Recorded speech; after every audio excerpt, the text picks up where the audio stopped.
runoff sensor installed here. These can be installed in a number of ways, but the important thing is not to collect runoff from too long a length of, in this case, gutter, otherwise the water will be going in here faster than the rain gauge can cope with. So if you've got a long length of gutter, it's worth damming it off to perhaps collecting from 6 or 8 troughs, runoff from that number of troughs, dripping down into the rain gauge here. This will enable us to see exactly when during the 24-hour period in the day you're actually getting runoff. The important thing is to make sure you're collecting runoff from 6 representative troughs. Exactly the same approach as we take with the probe. The probe is in, or the runoff is collecting from 6 troughs. There's thousands in this glasshouse. We need to make sure the 6 we're collecting from are truly representative of the block. Having installed our rain gauge or runoff collector, we now need to go and test that it's communicating with the server, just as we've done previously with the probes. Now there's a different bit of software for the data logger. It's this icon here, MDL data logger. So I've connected the cable onto the data logger, which means I have to remove the battery cover or the enclosure cover on the box with the solar panel. It's 6 little screws. They're sprung loaded screws. Twist them off and the cover will come off, and then you can connect your cable to the logger.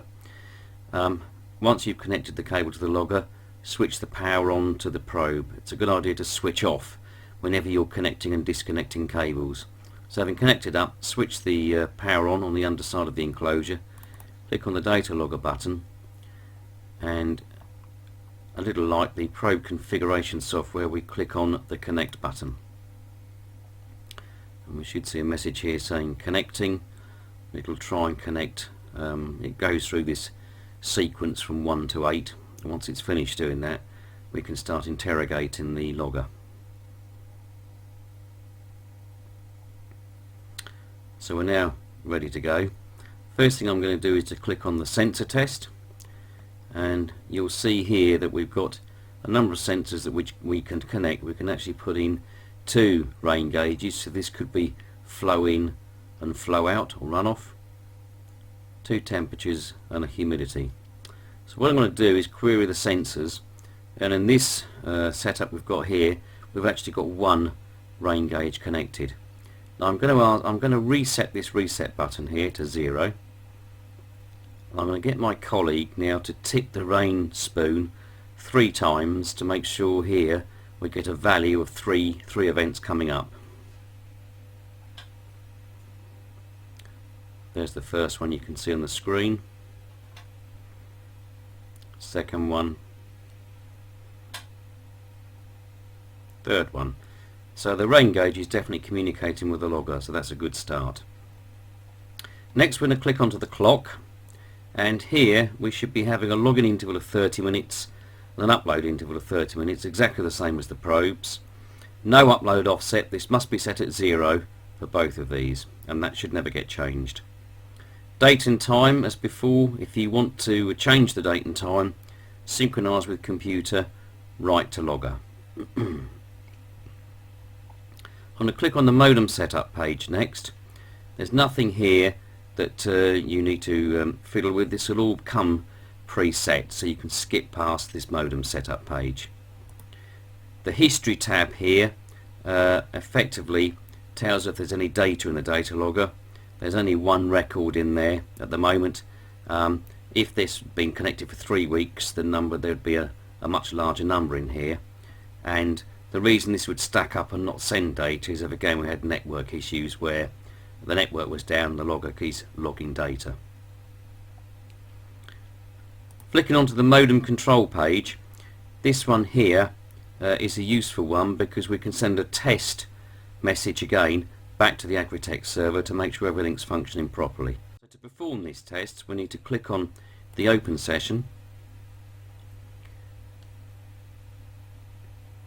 and it's now saying ready, and what I'm next going to do is to send a test.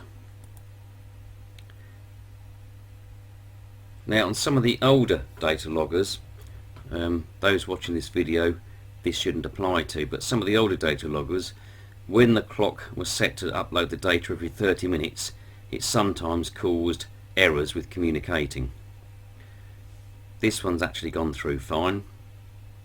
It's going through fine. If for whatever reason your logger won't send a test upload at this point, it might be worth, I'm just going to let this finish. So that's it, finished, autocomplete. If it had failed halfway through there, what I would have done is to cancel it and close the session. So now that it has finished, I will close the session here. But I would have then come back to the clock and I would have changed this interval here to 60 minutes, changed this to an hour, written it to the data logger to save it, then gone back and completed that test upload, and having done that, come back here and change this back to 30 minutes. This little glitch only occurs when you're sending a test text message. When the logger is sending data ordinarily, this can be left all the time at the 30-minute upload interval. So I'm just going to write this to the logger to make sure I've saved my change to 30 minutes. On the logger at the moment there's a constant red light appearing. This red light has to start to flash before you take your comms cable off. The only way you can do that is to click the disconnect button here. So I'm now clicking disconnect. You can't see it from this video unfortunately, but I can tell you now the logger light has now gone from a solid red to a red flashing light. I can now disconnect my comms cable. If you were to try and disconnect the comms cable with a solid red light, you would potentially cause the logger to crash, and it would then take some time to reconfigure to get it up and running again. So whatever you do, ensure that you've got a red flashing light, not a constant red light, before you disconnect your comms cable. So having got that red flashing light, I can exit out of here and disconnect the cable, and the runoff sensor is now set up to work with the probe, sending its data every 30 minutes.